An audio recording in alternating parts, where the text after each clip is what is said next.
Kick-ass facts, unsolved mysteries. Pew, pew, pew, pew! The Taos hum.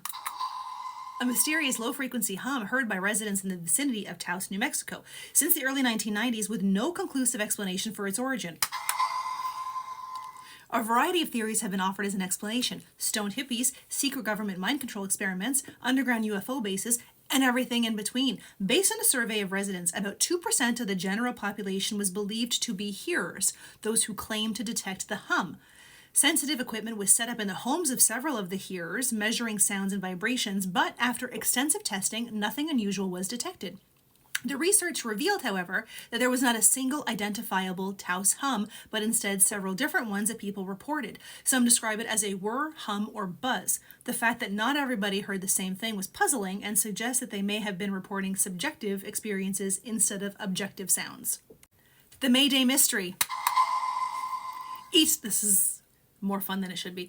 Each spring since at least the 1980s, a series of cryptic advertisements have been placed in a student newspaper at Arizona State University, containing obscure references, puzzles, and messages signed Mayday.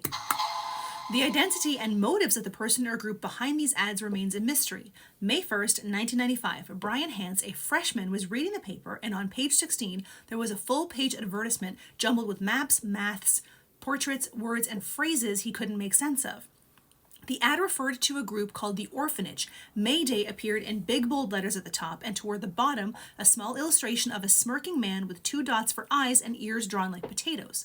A year later, again on May 1st, he discovered a similar full-page ad. Among the maps and maths equations was a quote from Moby Dick, in which Starbuck, the first mate in the novel, says, "I will have no man in my boat who is not afraid of a whale." The same crude drawing of a man was on the page. The ad showed up again on May 1st, 1997. This time, Brian decided to investigate.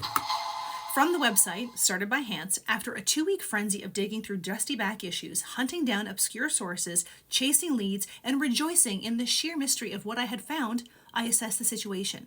I had discovered a very local, very obscure mystery with roots reaching back into the 70s.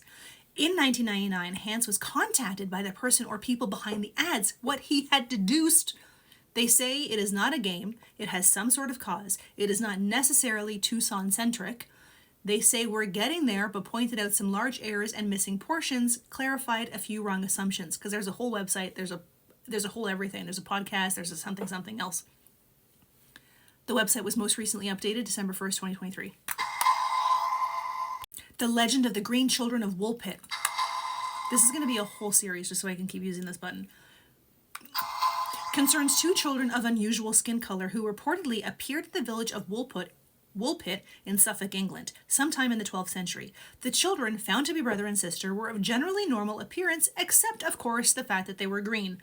They spoke in an unusual language and would eat only raw broad beans. Eventually, they learned to eat other food and lost their green color, but the boy was sickly and died soon after. The girl adjusted to her new life, but she was very wanton and impudent. After she learned to speak English, the girl explained that her and her brother had come from a land where the sun never shone and the light was like twilight. According to one version of the story, she said that everything there was green. According to another, she said it was called St. Martin's Land. The Chase Vault. That never gets old. It might be for you, but not for this bitch.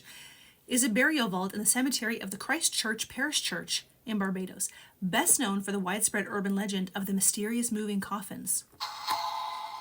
According to the story, each time the heavily sealed marble vault had been opened for the burial of a family member, 1808, twice in 1812, 1816, and 1819, all the lead coffins had changed position. The facts of the story are unverified. Investigations concluded there may not be actual events at the base of the legend, but I don't care.